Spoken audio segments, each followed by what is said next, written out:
بسم اللہ الرحمن الرحیم۔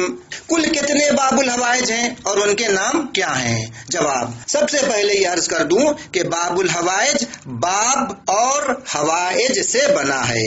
باب یعنی دروازہ اور حوائج حاجت کی جمع ہے یعنی حاجتیں۔ باب الحوائج یعنی حاجتوں کے قبول ہونے کا دروازہ۔ حاجتوں کو قبول کرنے والا اصل خدا ہے، اس لیے کہ وہ قاضی الحاجات ہے یعنی حاجت روا کرنے والا۔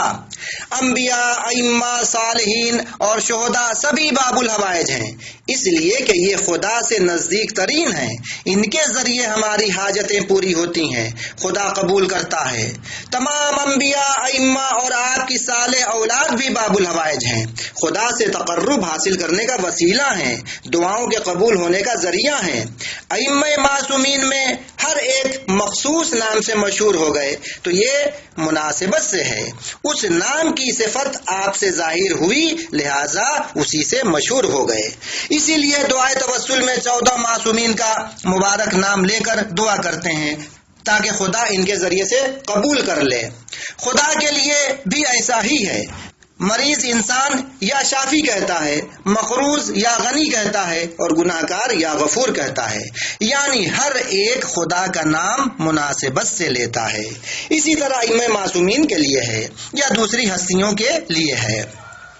عراق میں جناب عباس کے علاوہ 7ویں امام کو بھی باب الحوائج کہتے ہیں، اور ایران میں 7ویں امام اور جناب عباس کے علاوہ جناب علی اصغر کو بھی باب الحوائج کہتے ہیں، لیکن زیادہ مشہور جناب عباس کے لیے ہے، اور بر صغیر میں باب الحوائج صرف جناب عباس کو کہتے ہیں۔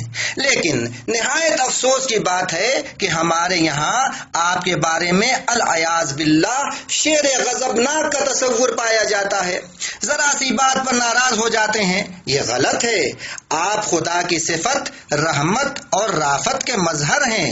اس حوالے سے حقیر کا ایک مضمون بھی کسی میگزین میں چھپ چکا ہے، مقصد سوال کا جواب دینا ہے، فضیلت بیان کرنا نہیں ہے۔ 7ویں امام باب الحوائج سے اس لیے مشہور ہو گئے کہ لوگوں کی بہت ساری ایسی مشکلیں تھیں جس کو انسان حل نہیں کر پایا، حل کرنے پر قادر بھی نہیں تھا، لیکن آپ کے ذریعے وہ مشکلیں حل ہوئیں اور ہوتی بھی ہیں، اسی لیے آپ کو باب الحوائج کہا جاتا ہے، آپ اس لقب سے مشہور ہوئے۔ ہم نے کوئی ایسی روایت یا خاص دلیل نہیں دیکھی جس میں یہ ہو کہ باب الحوائج آپ سے مخصوص ہے۔ امیر المومنین کے لیے تو ہے، یہ مولا علی علیہ السلام سے مخصوص ہے، حتیٰ دوسرے ائمہ کو بھی امیر المومنین نہیں کہہ سکتے جبکہ سب امیر المومنین ہیں، یا قائم امام عصر سے مخصوص ہے۔ اسی طرح جناب عباس کے لیے کوئی دلیل یا روایت نہیں دیکھی جس میں یہ ہو کہ باب الحوائج آپ سے مخصوص ہے۔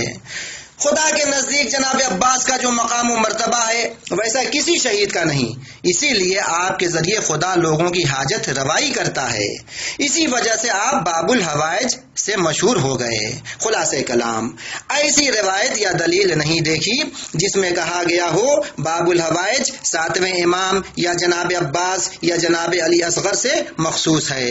یہ ایسا لقب ہے جس کو آپ کے چاہنے والوں نے دیا ہے اور حق بھی ہے۔ واقعاً آپ حضرات باب الحوائج ہیں، قبلہ کونین ہیں، قبلہ حاجات ہیں، لوگوں کی مراد بر لانے والے ہیں۔ تمام ائمہ معصومین باب الحوائج ہیں، باب رحمت الہی ہیں، خدا و مخلوق کے درمیان واسطہ فیض ہیں۔ البتہ شیعہ و سنی کے درمیان بعض ایسی روایتیں ہیں جن سے ثابت ہوتا ہے کہ باب الحوائج کا لقب خدا نے محمد، علی، فاطمہ، حسن، حسین علیہ السلام کو دیا ہے۔ ان کے ذریعے سے انبیاء کی بھی مشکلیں حل ہوئیں۔ علامہ امینی نے اپنی معروف کتاب الغدیر جلد 2 صفحہ 300 پر ابو ہریرہ سے مفصل روایت نقل کی ہے۔ الغدیر کا یہ پرانا ایڈیشن ہے۔ روایت کا خلاصہ یہ ہے، پیغمبر اسلام نے فرمایا جب خدا نے آدم کو پیدا کیا تو 5 نور کی طرف اشارہ کر کے خدا نے کہا، اے آدم یہ ہمارے برگزیدہ اور چنے ہوئے ہیں، ان کے ذریعے نجات دیں گے اور ان کے ذریعے ہلاک کریں گے۔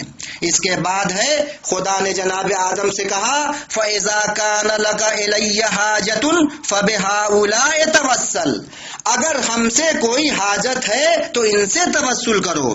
اس روایت کے آخر میں ہے پیغمبر اسلام حضرت محمد مصطفیٰ صلی اللہ علیہ وآلہ وسلم نے فرمایا فَمَنْ كَانَ لَهُ إِلَى اللَّهِ حَاجَةٌ فَلْيَسْأَلْ بِنَا أَهْلَ الْبَيْتِ، اگر اللہ سے کسی کو حاجت ہے تو ہمارے اہل بیت کے ذریعے مانگے، سوال کرے۔ جیسا کہ عرض کیا شیعہ و سنی دونوں کے درمیان اس طرح کی روایت ہے۔ یہ روایت علامہ امینی نے سنی کتاب سے نقل کی ہے۔ اس سے ثابت کیا جا سکتا ہے کہ باب الحوائج کا لقب خدا نے پنجتن پاک کو دیا ہے۔ اللہم عجل لولیک الفرج۔ والسلام علیکم ورحمۃ اللہ وبرکاتہ۔ خادم دار الاطرت سید شمشاد علی کٹوکھری، عظیم آباد، پٹنہ، شعبہ سوالات، قم ایران۔